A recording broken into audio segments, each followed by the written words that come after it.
Hah? Udah bos.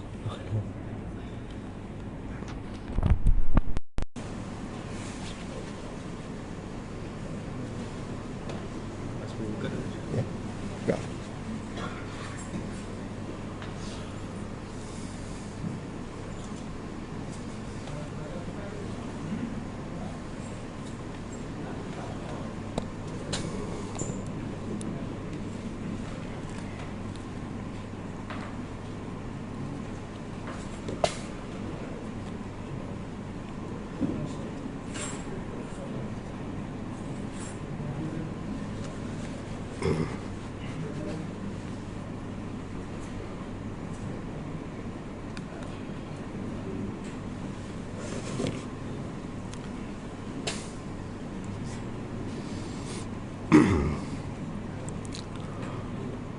Assalamualaikum warahmatullahi ta'ala wabarakatuh.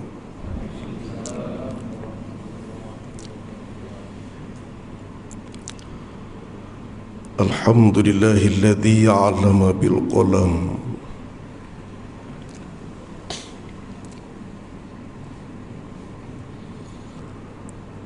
alamal insan ma lam ya'lam. Asyhadu an la ilaha illallah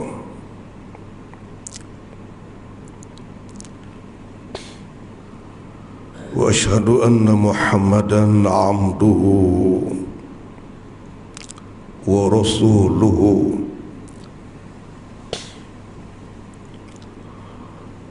Allahumma salli ala sayyidina Muhammad wa ala alihi wa sahbihi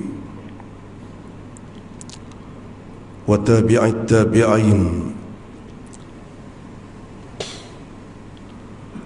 wa tabi'ihim bi ihsanin ila yaumiddin. Faqala Allah Ta'ala fi kitabihil karim, a'udzu billahi minasy syaithanir rajim. Ya ayyuhalladzina amanu qu anfusakum wa ahlikum naro. Sadaqallahul azim. Yang dikasihi Al-Fadil Tuan Imam yang memimpin sembahyang kita,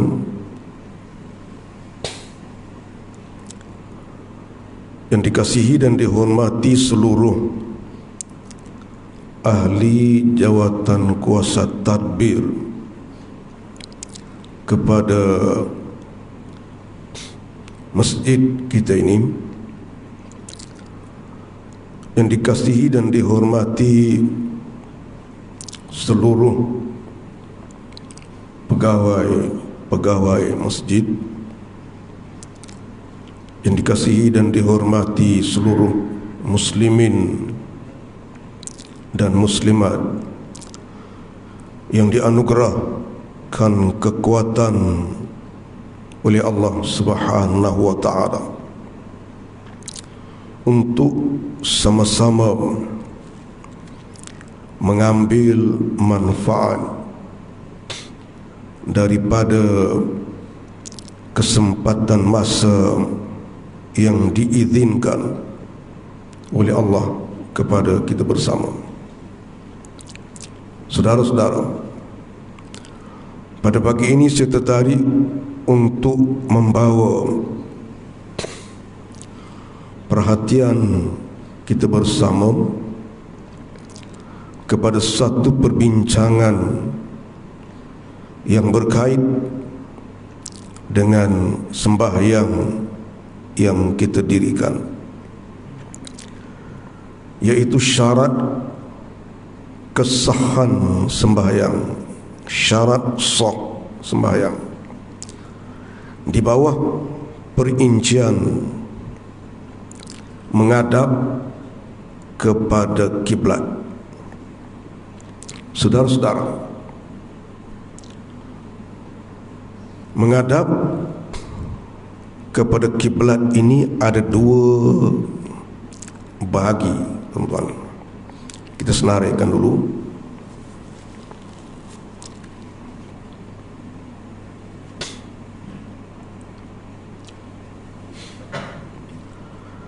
Yang pertama, menghadap kiblat dengan yakin. Yang kedua, menghadap kiblat dengan dhann. Ataupun sebahagian ulama membahagikan kedua dalam bentuk yang sedikit berbeza. Yang pertama, menghadap kepada ain kiblat, dan yang kedua, menghadap kepada arah kiblat. Sama antara dua itu, tuan-tuan, cuma istilah yang digunakan sedikit berbeza. Saya ulang balik. Menghadap kiblat itu ada dua bahagian ataupun dua bahagi. Yang pertama, menghadap, kalau tengok pembahagian yang pertama, dia bahagi kepada dua. Satu, menghadap dengan yakin. Yang kedua, menghadap dengan dhann. Satu pembahagian lagi boleh dibuat dalam dua bentuk juga, iaitu menghadap kiblat dengan maksud menghadap ain kiblat, dan yang kedua, menghadap kiblat dengan maksud menghadap kepada arah kiblat, tuan-tuan. Kira itu menghadap kiblat, tuan-tuan. Jadi kita berhenti situ, kita buka kepada perbincangan, tuan-tuan. Asas perbincangan kita ialah menghadap kiblat, tetapi dalam sesi perbincangan ini kita buka kepada apa-apa juga persoalan, tuan-tuan, sekadar kemampuan yang dianugerahkan oleh Allah Subhanahu Wa Taala kepada kita. Kita cuba tengok bagaimanakah bentuk-bentuk penyelesaiannya. Silakan, tuan-tuan. Siapa-siapa yang ada apa-apa.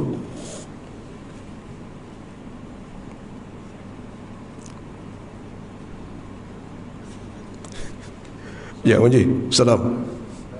Kalaulah solat kita di tempat yang kita tak tahu arah tuju, tapi berpandu kepada matahari. Ya. Apabila kita solat, mungkin dalam awal kita solat baru tersedar kesalah kiblat. Salah kiblat. Jadi adakah kedudukan kita tak kena pusing atau dah batalkan solat? Okey, cantik soalan, tuan-tuan. Kiram, soalan Abang Haji kita. Kalau kita sembahyang menghadap kiblat berpandukan kepada matahari, Abang Haji, kiram, kemudian ternyata salah, adakah kita perlu pusing ataupun batal solat tu buat solat lain? Kiram, cantik soalan, tuan-tuan. Pertama, kita hendaklah memahami daripada dua pembahagian tadi. Sembahyang menghadap kiblat berdasarkan kepada matahari. Jadi kalau kita bahagi ni, tuan-tuan, satu, menghadap kiblat dengan yakin. Yang kedua, menghadap kiblat dengan dhann. Jadi kalau tengok matahari ni duk macam mana, tuan-tuan? Dengan yakin ke dengan dhann? Dengan yakin ataupun dengan dhann kalau kita menghadap kiblat berpandukan matahari? Yakin ke dhann? Okey, jawapan dia macam ni, tuan-tuan. Menghadap kiblat berpandukan kepada matahari itu statusnya ialah dhann. Kan? Yakin dengan dua maksud. Tuan-tuan, jati sikit, ingat sikit benda ni. menghadap kiblat dengan yakin itu dengan dua maksud sahaja. Yang pertama, nampak kiblat. Itu yang pertama, tuan-tuan. Bila maksud nampak kiblat, kita semayang di mana, tuan-tuan? Semayang di Mekah. Kianam, sama ada kita semayang di Mekah tu di hadapan Kaabah yang tidak terhalang ataupun di dalam Kaabah, tuan-tuan. Kianam, itu nampak kiblat. Yang kedua, maksud yakin itu ialah menyentuh kiblat, yakni menyentuh Kaabah sekiranya kita tidak mampu untuk melihatnya. Misalnya seorang yang diuji oleh Allah dengan buta, dia tak nampak kiblat, yakin pada dia ialah menyentuh Kaabah, tuan-tuan.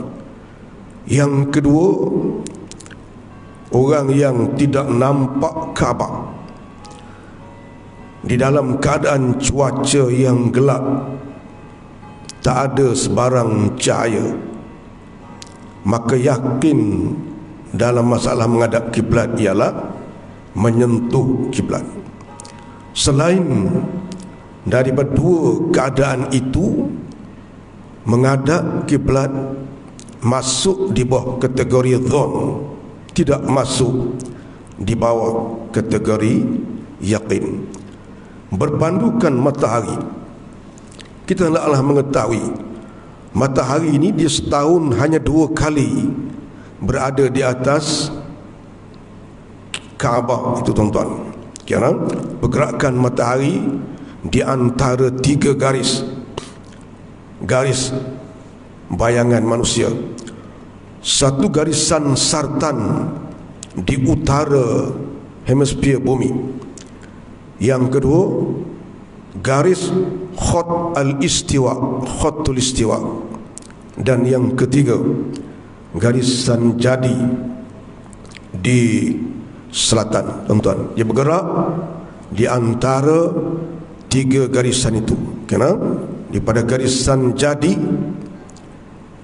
bawa ke garisan khot al-istiwa, kemudian garisan sartan, tuan-tuan. Jadi 2 kali sahaja setahun matahari itu duduk di atas Kaabah. 2 kali itu pula tidak sama. Mungkin kita kata ada keadaan duduk di sebelah tepi Kaabah, mungkin duduk di tengah, kali lagi mungkin duduk di sebelah tepi. Atas itu pun kalau kita perincikan secara penglihatan ataupun kajian fiziksnya, dia duduk di beberapa tempat, tuan-tuan. Jadi oleh kerana itu, di dalam perbincangan menghadap Kaabah itu, kalau kata yakin dengan 2 maksud sahaja, nampak Kaabah ataupun bagi orang yang tidak nampak menyentuh Kaabah. Dan kalau kita sembahyang di luar daripada daerah itu, sembahyang kita berasaskan kepada menghadap kiblat di bawah status dhon.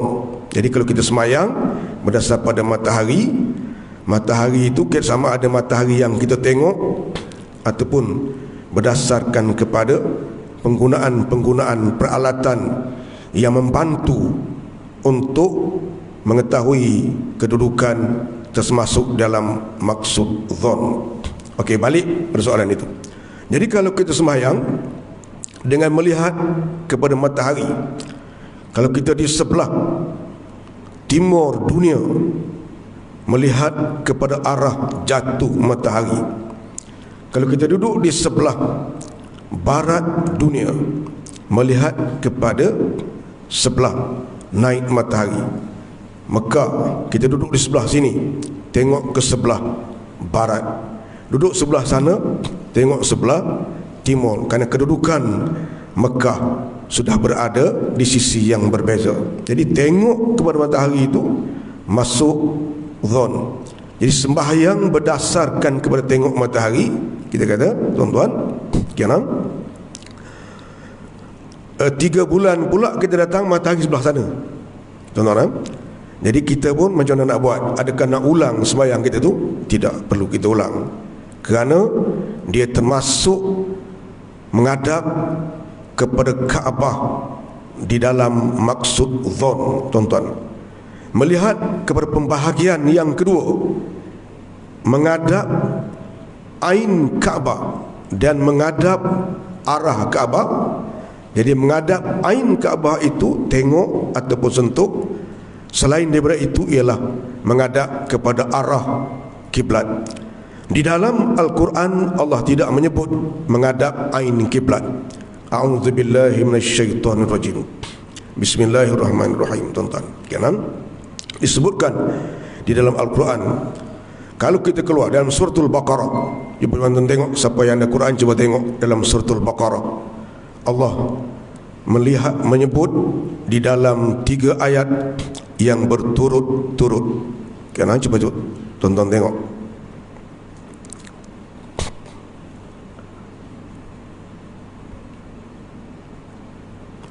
Cuba tengok dalam suratul Baqarah, surah yang kedua, ayat yang ke-145.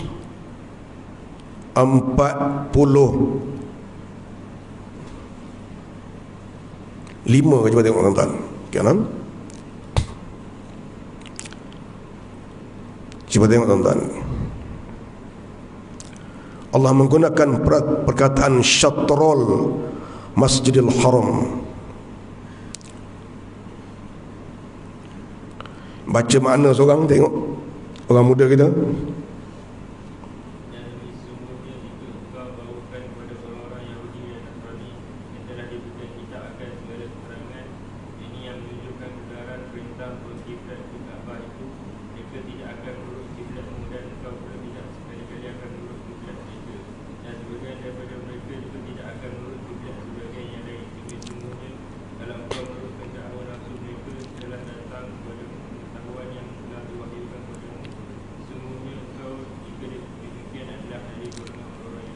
Seratus apa tu?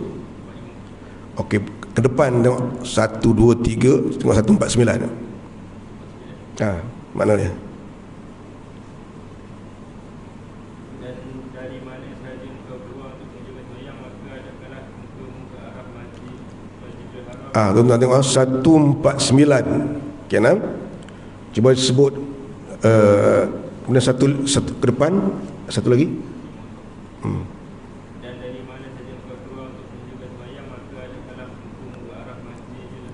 Tuan-tuan, okey nah. Baca sikit dia punya kepala Arab dia tu. Yang kepala Arab dia tu. Baca kepala sikit.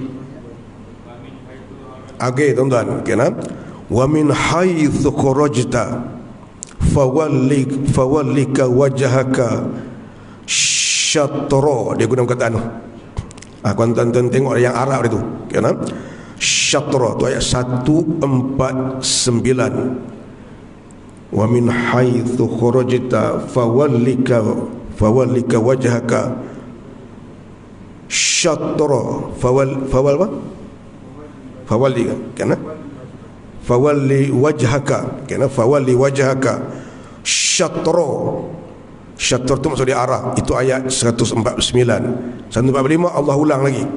Wa min haitsu kharajta fawalli wajhaka syatrul. Kenapa? Allah sebut jelas perkataan syatra. Allah tidak sebut wa min haitsu kharajta fawalli wajhaka al-ka'bata. Ataupun sebenarnya kiblat kita bukan Masjidil Haram. Kiblat kita ialah Kaabah. Tapi Allah tidak menggunakan perkataan Kaabah. Wa min haitsu kharajta fawalli wajhaka syatrul Masjidil Haram. Tak kata syatrul Ka'bati pun. Apatah lagi tak kata al-Ka'bata. Wa min haitsu kharajta fawalli wajhaka al-Ka'bata. Apa beza dia tuan-tuan? Kalau Allah sebut di mana juga kamu keluar, maksudnya keluar daripada tanah haram Mekah itu tuan-tuan, sembahyang hadaplah kepada arah. Syatr itu arah, hadaplah kepada arah. Arah itu pula Allah tidak sebut arah Kaabah, tetapi Allah sebut arah Masjidil Haram. Masjidil Haram dengan Kaabah ni mana besar tuan-tuan? Besar Masjidil Haram. Kaabah ni kecil pada surau tuan-tuan ni, tuan-tuan. Sempadan dia tidak begitu 4 segi tepat. Sempadan yang paling, dinding yang paling panjang dia tu ialah 39, lebih kurang 40 lah, 40 kaki tuan-tuan. Itu yang paling panjang. Itu yang paling panjang. Jadi kalau kita kata 40 kaki tuan-tuan, yang paling panjang, yang pendek sih ada 36, 35, 44 itu tidak sama. Jadi kalau masjid tuan-tuan ni bukanya lebih daripada 40, orang yang di sebelah sana tak kena Kaabah. Boleh faham Haji? Kalau masjid kita ni buka macam masjid negara tuan-tuan, Kaabah 40 kaki, katalah Kaabah di situ tuan-tuan, sejadah tu Kaabah.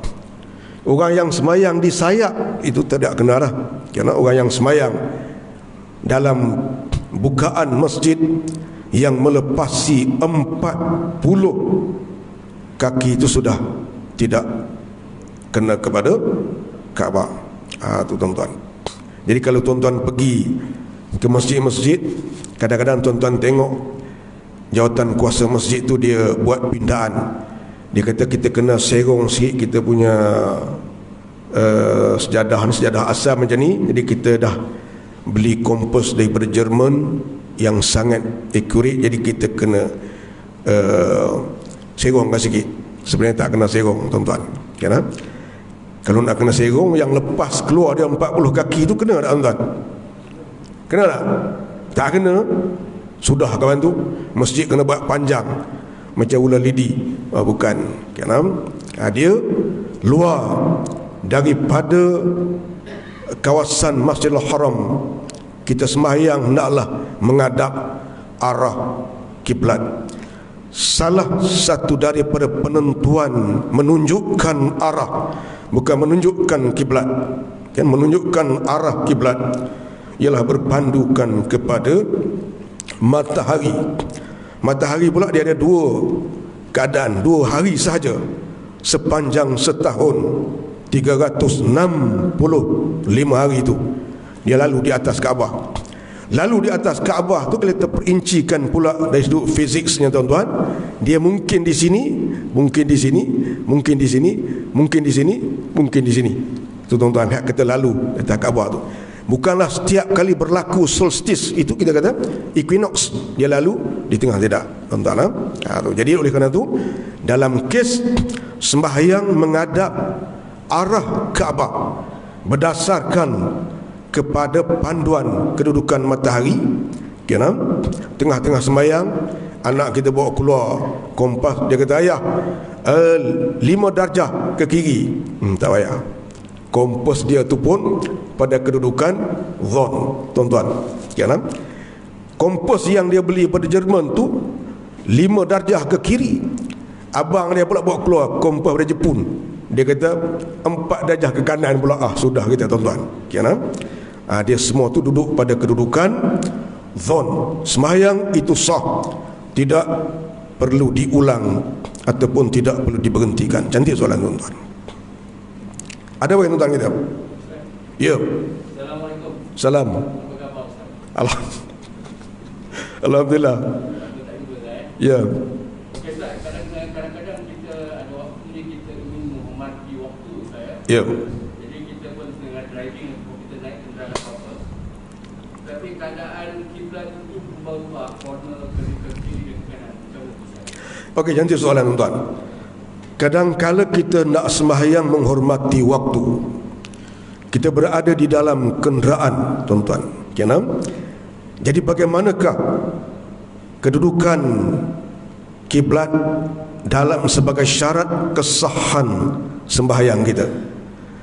Tuan-tuan, sahabat-sahabat yang dikasihi, syarat membahagikan sembahyang di dalam kenderaan itu kepada dua bahagi. Letak sikit tuan-tuan, catat sikit takut lupa. Yang pertama, sembahyang fardu. Yang kedua, sembahyang yang bawah pada fardu. Sebab apa kita sebut bawah pada fardu, tuan-tuan? Sembahyang witir, sebahagian ulama, sebahagian mazhab meletakkan sembahyang wajib walaupun tidak sampai ke fardu. Di dalam mazhab kita sembahyang sunat, sembahyang witir itu, tetapi sebahagian mazhab meletakkan sembahyang wajib, bukan sembahyang fardu. Jadi syarat membahagikan sembahyang di atas kenderaan ini kepada dua pembahagian. Jadi yang pertama sembahyang fardu, dan yang kedua sembahyang bukan fardu. Sembahyang fardu, kalau kita duduk di atas kenderaan yang kenderaan itu boleh dikuasai gerak dan berhentinya secara mudah. Kita boleh nak berhenti situ, boleh nak bergerak, tuan-tuan. Macam kereta kita, di jalan yang tidak terlibat dengan masalah, ataupun kereta yang kita sewa sepenuhnya dalam keadaan jalan yang tidak bermasalah. Nak berhenti boleh berhenti, nak berjalan boleh berjalan. Sembahyang fardu kena turun daripada kenderaan. Itu kenderaan yang kita boleh kuasai gerak dan berhenti secara mudah. Adapun sembahyang yang bukan fardu boleh buat di atas kenderaan itu. Tuan-tuan, bagaimanakah persoalan tentang kiblatnya? Tuan-tuan, dia ada tiga keadaan, tuan-tuan. Tiga keadaan orang yang bersembahyang itu. Yang pertama, orang yang memperjalankan kenderaan itu, pemandunya, tuan-tuan. Yang kedua, orang yang menentukan arah perjalanan kenderaan, tuan-tuan. Dulu-dulu kereta ada dua ya. Orang yang memperjalankan kereta dan penumpang. Sekarang ni kereta kena ada tiga. Kalau tempat yang kita tak pernah pergi, tuan-tuan, seorang pemandu, seorang lagi tolong tengok GPS, tolong tengok Waze, tuan-tuan. Tu seorang lagi, yang lain itu adalah penumpang. Jadi syarat membahagikan penumpang ataupun membahagikan orang sembahyang itu kepada tiga. Yang pertama, orang yang memperjalankan kenderaan. Yang kedua, orang yang menentukan arah perjalanan. Yang ketiga, penumpang, tuan-tuan. Orang yang memperjalankan kenderaan, tuan-tuan. Orang yang menentukan arah perjalanan, penumpang. Kalau semayang tu semayang fardu, turun. Penumpang pun turun. Orang yang menentukan arah perjalanan pun turun. Dan orang yang memperjalankan kenderaan pun turun daripada kenderaan. Kalau kenderaan itu kenderaan yang boleh dikuasai gerak dan berjalan, gerak dan berhentinya secara mudah, tuan-tuan. Semayang sunat, ataupun semayang yang bawah daripada fardu, semayang yang bukan fardu, witir dan sunat biasa. Orang yang memperjalankan kenderaan, dia diberi pilih untuk menghadap kepada dua arah, tuan-tuan. Boleh menghadap arah kiblat kalau dia boleh menghadap kiblat, dan boleh dia menghadap kepada arah perjalanan. Kiblat pun dia boleh menghadap, tidak ada masalah bagi dia. Arah berjalan kenderaan pun boleh. Dia diberi pilih, nak menghadap kiblat pun tak apa, nak menghadap arah perjalanan pun tidak apa, tuan-tuan. Yang kedua, Orang yang menentukan arah perjalanan, dia boleh menghadap kiblat tanpa masalah dan boleh menghadap kepada arah perjalanan tanpa masalah. Dia diberi pilih. Adapun penumpang, di awal penumpang, kalau boleh dia hendaklah menghadap kiblat. Tak boleh menghadap kiblat, awal takbirnya hendaklah menghadap kiblat. Tak boleh awal takbir menghadap kiblat, menghadap arah dia duduk itulah. Itu persoalan perbincangan tentang penumpang, tuan-tuan, dia berbeza. Okey. Yang kedua, sekiranya kenderaan itu jenis kenderaan yang tidak boleh dikuasai gerak dan berhenti secara mudah, tuan-tuan.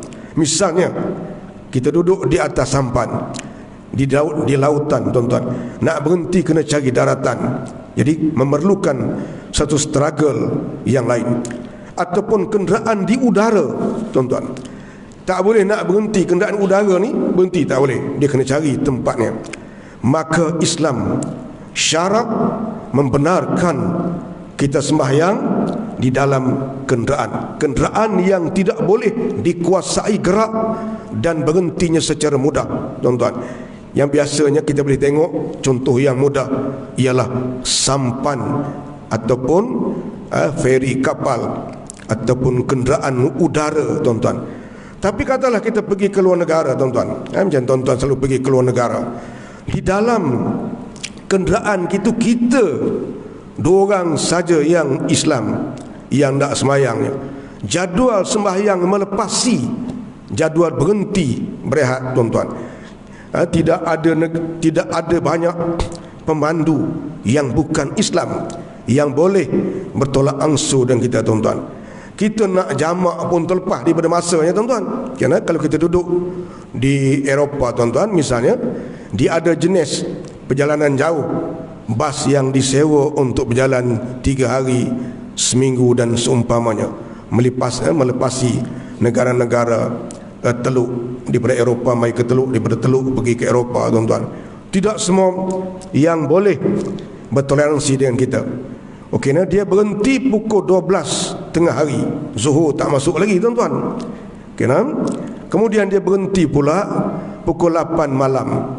Waktu siang pendek, tuan-tuan, pukul 6 dah habis dah waktu asar. Kita nak jamak tak sempat, nak jamak takdim belum masuk, nak jamak takhir sudah lepas asar. Macam mana, tuan-tuan?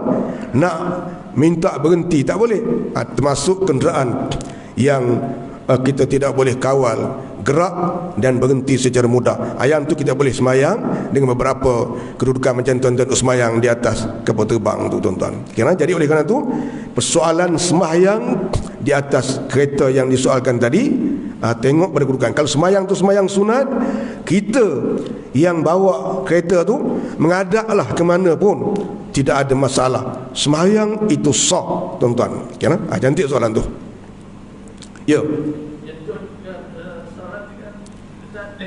Kalau dalam kapal selam macam mana? Okey, cantik soalannya. Okey. Dulu ni, tuan-tuan, bila sebut kapal satu, ya, kapal di atas permukaan air. Sekarang ni bila sebut kapal, tuan-tuan, ada 4-5 jenis kapal. Satu kapal di permukaan air, yang kedua kapal di dasar laut, yang ketiga kapal terbang, tuan-tuan. Satu hari nanti kapal apa pula, tuan-tuan? Okey, dalam kapal selam, tuan-tuan, kedudukannya, kita dalam kapal selam, penentuan Kaabah ataupun penentuan arah kiblat berdasarkan kompas, tuan-tuan. Tengok pada kedudukan tadi, ada 3 kedudukan itu.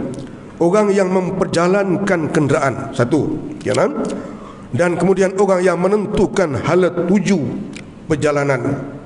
Kalau sampan dia ada kemudi itu, tuan-tuan, dia tu menentukan arah. Satu lagi dia menjalankan. Tu. Jadi perbincangan fiqh tu dia berdasar kepada perkara tu. Macam kita naik sampan, ada orang yang tentukan ke mana nak pergi, dia jaga ekor tu, tuan-tuan. Satu lagi dia memperjalankan, pendayung tu. Satu lagi penumpang tak ada masalah. Okey, dan kes kapal selam pun begitu. Kalau kita tidak terlibat sebagai orang yang memperjalankan kapal selam, ataupun orang yang menentukan GPS perjalanan itu. Jadi kita sembahyang berdasarkan kepada kompas menghadap kepada arah kiblat pada peringkat permulaan sembahyangnya, takbir sembahyang itu. Selepas daripada itu terpulanglah kepada kapal tu dia berhadap kamu, tidak ada masalah. Adapun kalau kita penentu GPS perjalanan, walaupun kita boleh menghadap kiblat, tetapi kita diberikan kelonggaran untuk tidak menghadap kiblat, menghadap kepada arah perjalanan kapal. Dan yang ketiga, kalau kita sebagai orang yang memperjalankan kapal itu boleh menghadap kiblat, bukan tak boleh, tetapi kita diberi kebenaran untuk menghadap kiblat. Katalah kiblat ke sini, arah perjalanan ke sana, boleh menghadap kiblat, tapi syarak memberikan kelonggaran. Nak menghadap kiblat pun boleh, nak menghadap kepada arah perjalanan pun boleh. Nanti soalan tu. Ya. Ya.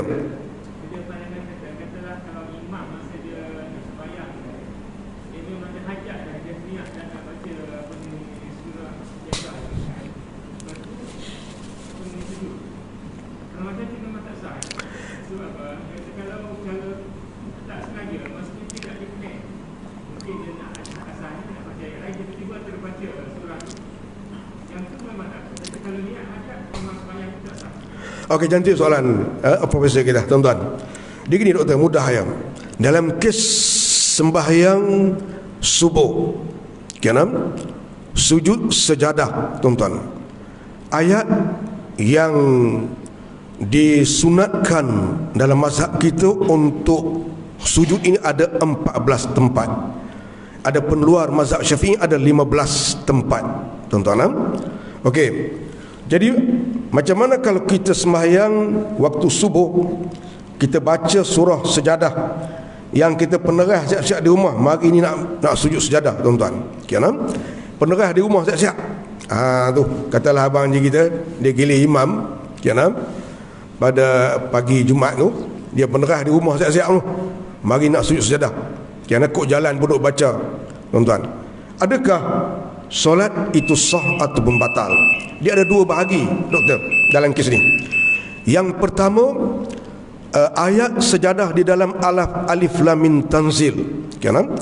Yang kedua, ayat sejadah selain daripada dalam alif lam mim tanzil, tuan-tuan. Kenapa? Ayat sejadah di dalam alif lam mim tanzil pada subuh hari Jumaat, kenapa? Niat daripada rumah untuk sembahyang nak sujud sejadah dalam sembahyang tidak membatalkan sembahyang, kerana dia adalah warid datang daripada amalan Nabi, walaupun tidak selalu, tetapi Nabi pernah melakukannya, tuan-tuan. Kenapa? Jadi oleh kerana itu dalam kes ayat sejadah pada subuh Jumaat, kerana ayat sejadah dalam alif lam mim tanzil, niat daripada rumah, tuan-tuan. Bawa Quran pula, tu memang nak sujud sungguh tu, tak apa ingat. Kerana okey, semayang tu sah ke tidak? Sah. Tetapi kalau ayat yang lain, ayat sejadah yang 13 tempat lagi menurut mazhab kita, ataupun 14 tempat lagi menurut mazhab luar daripada Syafi'i, kalau kita tan daripada rumah lagi nak sujud sejadah menggunakan ayat itu, di sinilah berlakunya batal, kerana niat untuk menambah sujud itu, tuan-tuan. Nah, dia bukan warid. Misalnya kita kata kita baca Iqra, ready pada rumah lah, ni kita nak sujud sejadah ni, tuan-tuan, tapi bukan ayat alif lam mim tanzil, yang tu batal, tuan-tuan, kerana niat untuk menambah sujud itu, tuan-tuan. Ini adalah menurut sebahagian besar dari kalangan ulama, tuan-tuan. Kerana dengan tidak dinafikan masalah fiqh, ada pandangan-pandangan yang berbeza, tapi asalnya begitu. Kalau warid datang daripada Nabi, tidak ada masalah. Misalnya Nabi pernah buat 2-3 kali ayat alif lam mim tanzil, ayat itu tak apa, kita boleh prepare daripada rumah, siap-siap untuk sujud. Kerana mengambil contoh daripada Nabi kita Muhammad sallallahu alaihi wasallam. Tidak jadi batal. Cantik soalan tu. Ada apa tuan? Ya.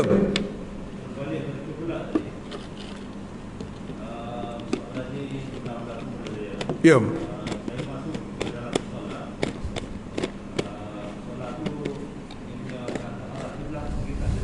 Ya.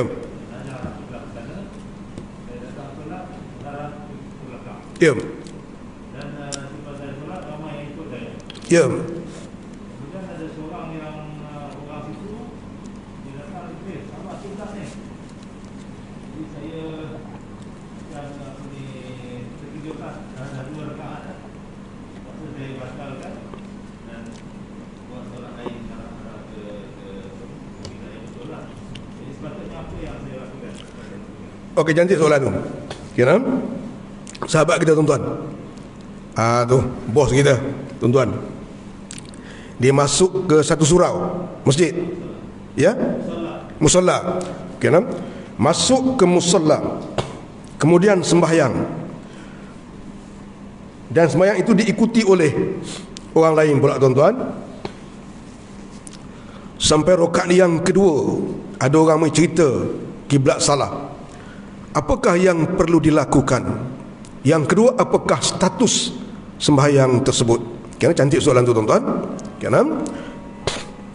Okey. Dia ada 2 keadaan tuan-tuan dalam kes ini. Kena. Satu, kalau kita perincikan pada 2 lah. Tapi kalau kita perincikan lebih lagi. Cuma nak mudahnya kita perinci pada 2. Kena. Satu, sembahyang di dalam rumah ibadah Islam, masjid, surau, musalla, dalam rumah ibadah Islam. Kira. Yang kedua, sembahyang di bukan rumah ibadah Islam. Kira. Sembahyang dalam rumah ibadah Islam, masjid misalnya, surau ataupun musalla, berlaku salah kiblat. Kira. Sembahyang, apakah status sembahyang kita? Sembahyang kita batal pada awal, tuan-tuan. Kerana ini kalau dalam rumah ibadah Islam. Kerana, tuan-tuan, kalau bukan rumah ibadah Islam, misalnya dalam hotel, dalam hutan rimba, keadaan tidak boleh kita nampak matahari, kompos tak ada, handset habis bateri. Yang tu ada cerita lain sikit, tuan-tuan. Tapi kalau sembahyang tu dalam rumah ibadah Islam, dalam masjid, dalam surau, dalam musalla, salah kiblat, sembahyang tu batal. Batal pada awal. Orang yang ikut pun batal, tuan-tuan. Nak buat macam mana? Kena sembahyang tu kena sembahyang semula. Kalau kita dah habis, kena berhenti dan mulakan takbir ihram yang baru kalau kita di tengah sembahyang. Apakah yang menyebabkan batal sembahyang itu, tuan-tuan? Ini adalah kerana syarat kesahan sembahyang. Dia ada 12 syarat perinciannya, tuan-tuan. Kena? Salah satu syaratnya ialah mengetahui arah kiblat. Cari arah kiblat. Kalau kita masuk masjid, masjid semua dia ada arah kiblatnya, tuan-tuan. Kena? Dia ada mihrab.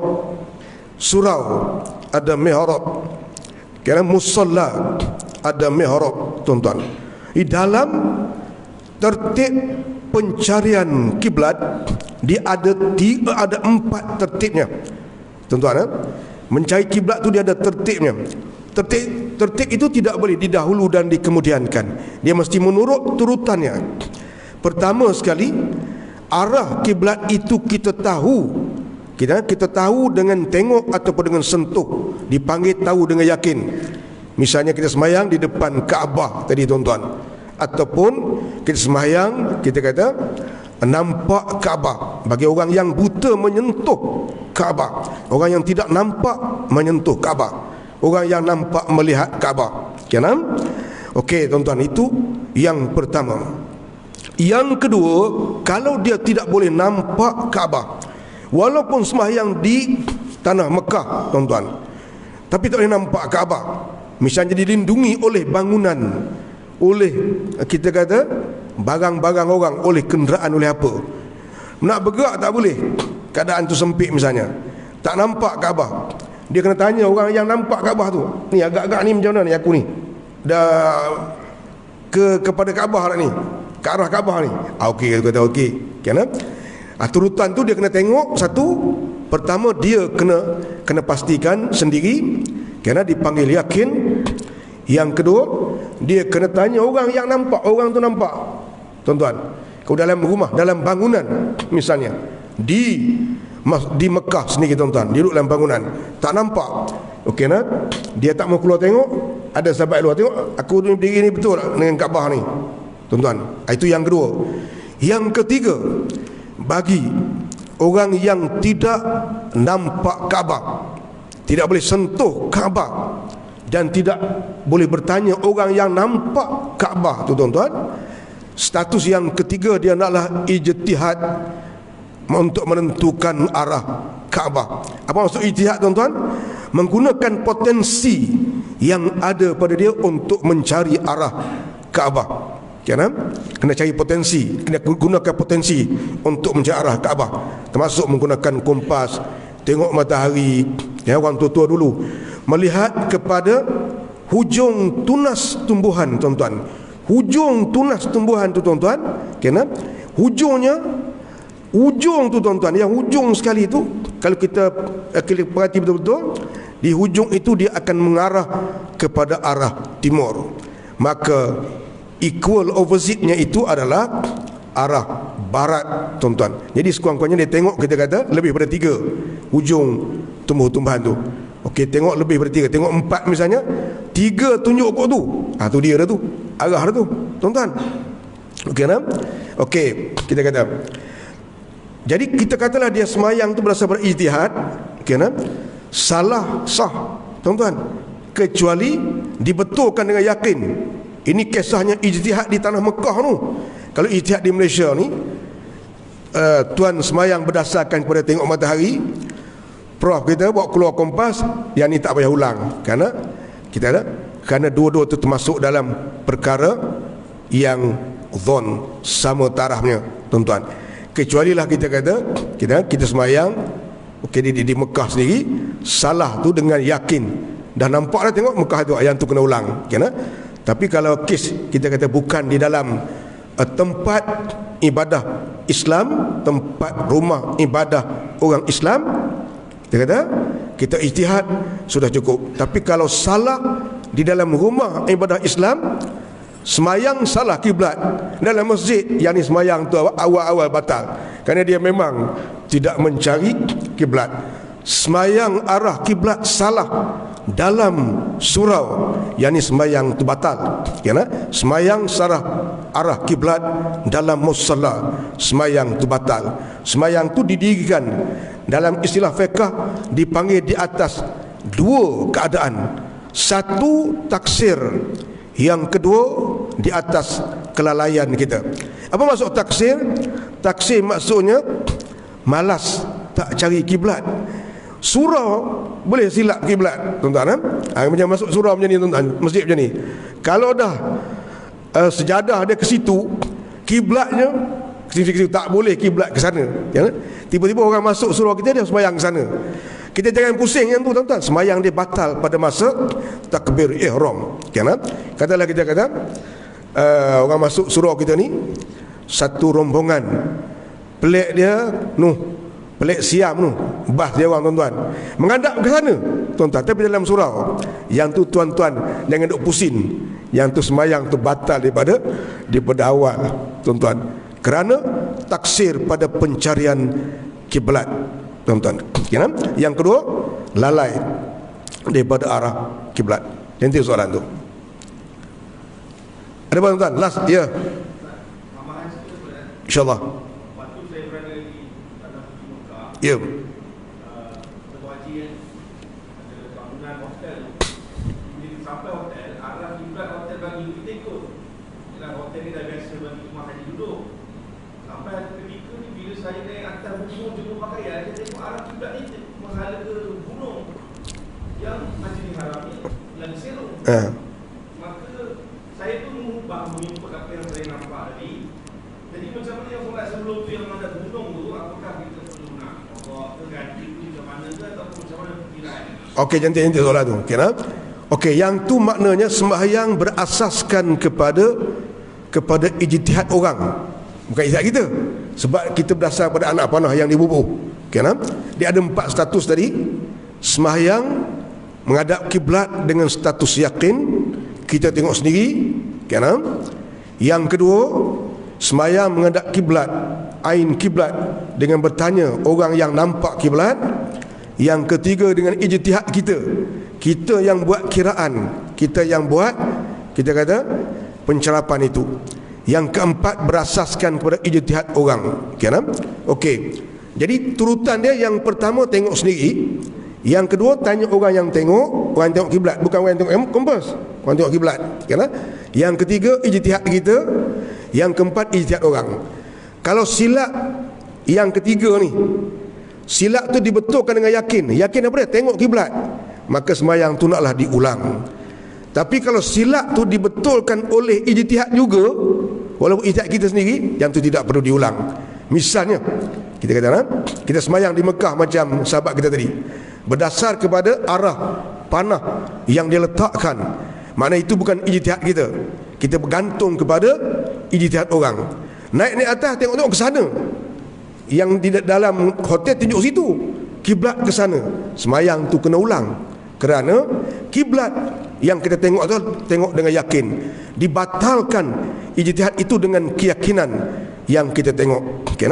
Tapi kalau kita sembahyang berdasarkan kepada arah yang ditunjukkan oleh panah yang dilekatkan, tiba-tiba sahabat kita buat keluar, dia kata kompos ni 25,000 aku beli ni, accurate dia memang, dia pasang-pasang, lari sikit. Kita kata yang tu tidak perlu untuk kita ulang, kerana ijtihad dia dengan orang itu dua-duanya status sama, tuan-tuan. Kalau dibetulkan dengan yakin, yang tu kena ulang macam disebutkan tadi. Ya, kena ulang. Sebab dibetulkan dengan yakin. Naik ke atas nampak. Tu. Cantik tu tuan-tuan. Sekadar itulah tuan-tuan, pertemuan kita pada pagi ini. Semoga Allah mengira pertemuan kita pertemuan fisabilillah yang memberatkan timbangan kita semasa kita dibangkitkan di lembah mahsyar, tuan-tuan. Yang kedua, macam mana biasa tuan-tuan, pengumuman saya, siapa-siapa yang ada kenal warga emas muslimat tunggal ataupun muslimin tunggal yang tidak ada agenda khusus di dalam hidup dia, tuan-tuan, kerana dia tak ada apa-apa benda dalam hidup dia ni yang khusus, nasihatkanlah sahabat-sahabat kita tu, carilah tempat-tempat belajar, pergilah di mana pun. Ada pondok di Kelantan, di Terengganu, di Johor, di Selangor, pergilah tuan-tuan. Di Perak pun ada. Tak pergi tempat lain, pergi tempat kita. Tu tempat kita, kita tak senarai paling bawah lah tuan-tuan. Pergilah mana pun. Tak mau pergi tempat lain, pergi tempat kita, tuan-tuan. Habiskan sisa-sisa umur yang masih dipanjangkan oleh Allah itu untuk menambah kepahaman tentang agama kita, tuan-tuan. Itu semoga mati dalam keadaan menuntut ilmu, matinya mati fi sabilillah, di samping boleh memperbaiki amalan dan kefahaman kita, tuan-tuan. Yang kedua, macam mana biasa, siapa-siapa yang berhajat untuk membantu kita dalam pengurusan pusat pengajian kita, tu kan, tu ada Tupperware tu, tuan-tuan, letaklah itu, tuan-tuan, apa-apa yang tuan-tuan letak, InsyaAllah kita akan menggunakannya untuk kaitan langsung dengan pusat pengajian kita. Dan kita sedang menyiapkan rumah kelamin, tuan-tuan. Saya mari ni lebih kurang dalam 80% hampir-hampir nak siap dah, tuan-tuan. Siapa-siapa nak bantu kita dalam menyiapkan rumah kelamin tu, saya akan tinggalkan satu unit surat pada pihak pengurusan surau, tuan-tuan ambil, masukkan situ, kita nak siapkan, tuan-tuan. Rumah kelamin tu bila disiapkan jadi milik kepada madrasah. Siapa nak duduk, kita kata nak mengaji sungguh, pergilah, tuan-tuan, boleh duduk situ mengaji. Di tempat kita kalau mengaji, kita tak benarkan masak. Walaupun tuan-tuan takdir seorang syekh masak pun, pergi sana kita sediakan makanan, dia bersedia untuk menuntut ilmu dan memperbaiki amalan. Belah kita siapkan kerana makanan, tempat tinggal, ala kadar air api dan pengisian-pengisiannya. Sekadar itulah pertemuan kita. A'udzubillahi minasyaitonirrajim. Bismillahirrahmanirrahim. Alhamdulillahirabbil alamin. Hamdan yuwafi ni'amahu wa yukafi'u mazidah. Ya Rabbana lakal hamdu kama yanbaghi li wajhika wa 'azimi sultanik. Allahumma aftah 'alaina futuhal 'arifin warzuqna fahman nabiyyin wa faqihna fid din wa 'allimna ta'wil. Wa sallallahu ala sayyidina Muhammad walhamdulillahi rabbil alamin. Taqabbalallahu minkum.